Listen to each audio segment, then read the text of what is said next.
विकसित भारत 2047 ये सिर्फ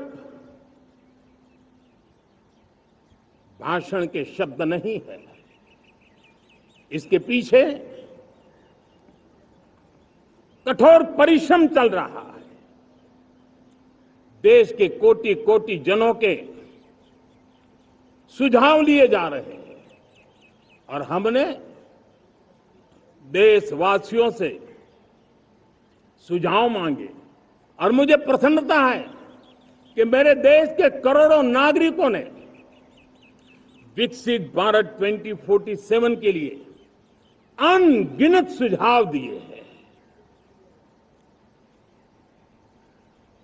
हर देशवासी का सपना उसमें प्रतिबिंबित हो रहा है। हर देशवासी का संकल्प उसमें झलकता है। युवा हो, बुजुर्ग हो, गांव के लोग हो, शहर के लोग हो, किसान हो, कामदार हो, दलित हो, आदिवासी हो, पहाड़ों में रहने वाले लोग हो, जंगल में रहने वाले लोग हो, शहरों में रहने वाले लोग हैं। हर किसी ने 2047 में जब देश आजादी का 100 साल मनाएगा तब तक विकसित भारत के लिए अनमोल सुझाव दिए हैं।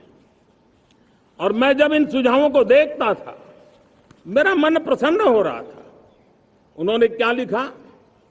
कुछ लोगों ने कहा कि दुनिया का स्किल कैपिटल बनाने का सुझाव हमारे सामने रखा। 2047 विकसित भारत के लिए कुछ लोगों ने भारत को मैन्युफैक्चरिंग का ग्लोबल हब बनाने के लिए सुझाव दिया। कुछ लोगों ने भारत के हमारी यूनिवर्सिटीज ग्लोबल बने इसके लिए सुझाव दिया। कुछ लोगों ने यह भी कहा कि क्या आजादी के इतने सालों के बाद हमारा मीडिया ग्लोबल नहीं होना चाहिए। कुछ लोगों ने यह भी कहा कि हमारा स्किल्ड युवा विश्व की पहली पसंद बनना चाहिए। कुछ लोगों ने सुझाव दिया भारत को जल्द से जल्द जीवन के हर क्षेत्र में आत्मनिर्भर बनना चाहिए। कई लोगों ने सुझाव दिया कि हमारे किसान जो मोटा अनाज पैदा करते हैं, जिसको हम श्री अन्न कहते हैं, उस सुपर फूड को दुनिया के हर डाइनिंग टेबल पर पहुंचाना है। हमें विश्व के पोषण को भी बल देना है और भारत के छोटे किसानों को भी मजबूती देनी है। कई लोगों ने सुझाव दिया कि देश में स्थानीय स्वराज की संस्थाओं से लेकर के अनेक इकाइयां हैं, उन सब में गवर्नेंस के रिफॉर्म की बहुत जरूरत है। कई लोगों ने लिखा कि न्याय के अंदर जो विलंब हो रहा है उसके प्रति चिंता जाहिर की और यह भी कहा कि हमारे देश में न्याय व्यवस्था में रिफॉर्म की बहुत बड़ी जरूरत है। कई लोगों ने लिखा कि कई ग्रीनफील्ड सिटीज बनाने की अब समय की मांग है। किसी ने बढ़ती हुई प्राकृतिक आपदाओं के बीच शासन प्रशासन में कैपेसिटी बिल्डिंग के लिए एक अभियान चलाने का सुझाव दिया। बहुत सारे लोगों ने यह सपना भी देखा है कि अंतरिक्ष में भारत का स्पेस स्टेशन जल्द से जल्द बनना चाहिए।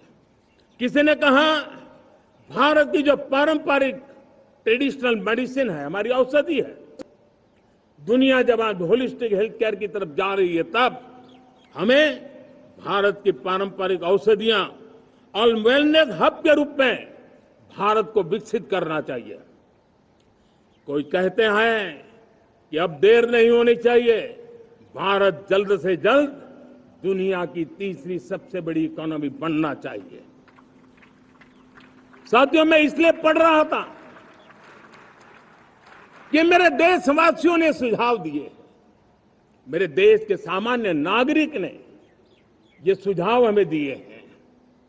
मैं समझता हूं जब देशवासियों की इतनी विशाल सोच हो, देशवासियों के इतने बड़े सपने हो, देशवासियों की इन बातों में जब संकल्प झलकते हो तब हमारे भीतर एक नया संकल्प दृढ़ बन जाता है। हमारे मन में आत्मविश्वास नई ऊंचाई पर पहुंच जाता है। और साथियों, देशवासियों का ये भरोसा सिर्फ कोई इंटेलेक्चुअल डिबेट नहीं है, ये भरोसा अनुभव से निकला हुआ है। ये विश्वास लंबे कालखंड के परिश्रम की पैदावार है।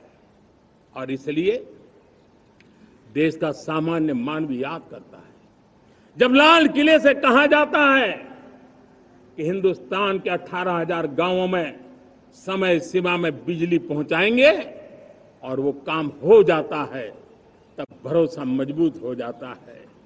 जब ये तय होता है कि आजादी के इतने सालों के बाद भी 2.5 करोड़ परिवार ऐसे हैं जहां बिजली नहीं है, वो अंधेरे में जिंदगी गुजारते हैं, 2.5 करोड़ घरों में बिजली पहुंच जाती है, तब सामान्य मानवीय का भरोसा बढ़ जाता है।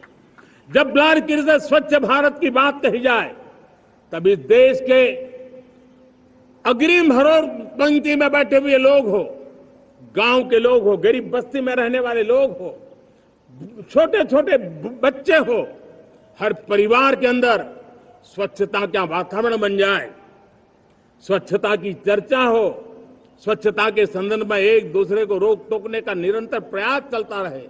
मैं समझता हूं कि ये भारत के अंदर आई हुई नई चेतना का प्रतिबिंब है।